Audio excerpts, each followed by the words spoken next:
नमस्कार, मैं चंदन कुमार और आप देख रहे हैं अपना पसंदीदा चैनल अंगवानी।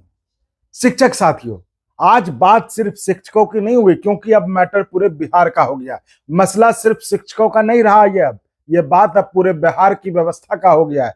कल जो बिहार में हुआ वो पहले कभी नहीं हुआ, पूरे देश में ऐसा कभी नहीं हुआ जो कल अपने बिहार में हुआ। एकदम सारी सीमाएं ही पार कर दी गई। एक संवैधानिक व्यवस्था को अफसरशाही ने ठेंगा दिखा दिया और अफसोसनाक ये कि सब देखते रह गए, कोई कुछ नहीं कर पाया।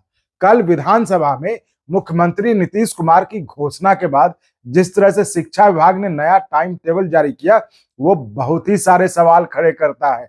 सवाल एक नहीं है, अनेकों सवाल हैं।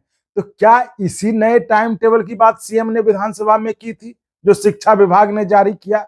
और अगर नहीं तो क्या राज्य में अब सीएम की बात भी नहीं मानी जाएगी? बहुत बड़ा सवाल है ये। और जिस तरह से विधानसभा में सीएम ने कहा कि उन्हें इस बात की जानकारी ही नहीं थी कि स्कूल में अब भी 9 से 5 बजे वाली व्यवस्था चल रही है, तो क्या दोनों उप मुख्यमंत्रियों ने भी सीएम को इस बारे में नहीं बताया? जबकि दोनों उप मुख्यमंत्रियों से शिक्षक नेताओं की खूब लंबी बातचीत हुई थी। अगर दोनों डिप्टी सीएम ने मुख्यमंत्री नीतीश कुमार को बताया था, तो फिर सीएम ने ऐसा क्यों कहा? सीएम ने विपक्षी महागठबंधन को धन्यवाद क्यों कहा? मतलब आप समझ जाइए चल क्या रहा है। अब जवाब तो दोनों उप मुख्यमंत्रियों का भी बनता है कि आखिर उन्होंने सीएम को क्यों नहीं बताया इस बारे में, जो वो विपक्ष में रहते हुए दिन रात शिक्षकों को समर्थन में आवाज लगाते थे। तो फिर क्या जो कहा जाता है कि सत्ता में बने रहने के लिए दोनों चुप हैं, तो ये बात सही है? और अगर ये बात सही नहीं है तो सही क्या है?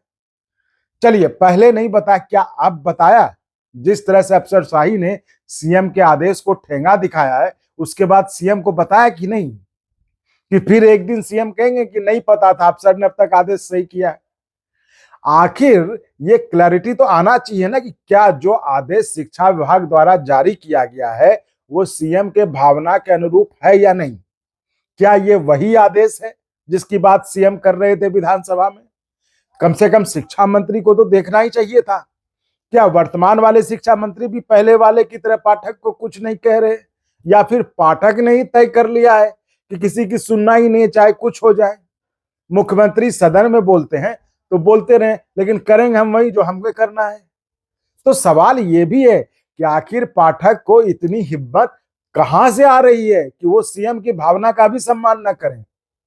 सीएम बोले कुछ और अब पाठक आदेश निकलवावे कुछ और। आखिर ये सब हो कैसे रहा है? चलिए, सीएम ने तो कह दिया विधानसभा में, लेकिन क्या उसके बाद आदेश निकलवाने से पहले शिक्षा मंत्री से भी संपर्क नहीं किया गया? आदेश तो विभागीय मंत्री की जानकारी में होनी चाहिए, और वो भी जब इस बात को लेकर सीएम ने खुद ऐलान किया हो विधानसभा में, तो क्या शिक्षा मंत्री की सहमति भी नहीं ली गई इस आदेश को निकालने से पहले?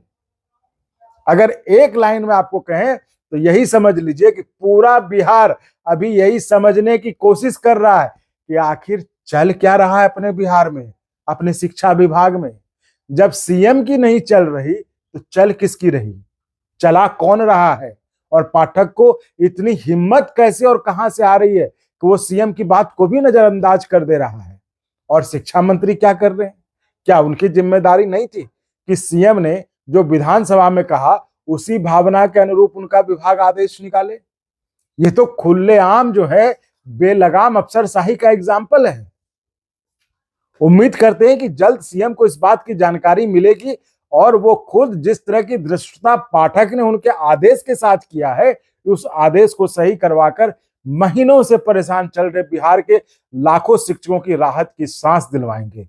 साथियों, इस वीडियो में इतना ही। मिलते हैं अगले वीडियो में। आप चैनल को सब्सक्राइब करते रहिए। धन्यवाद।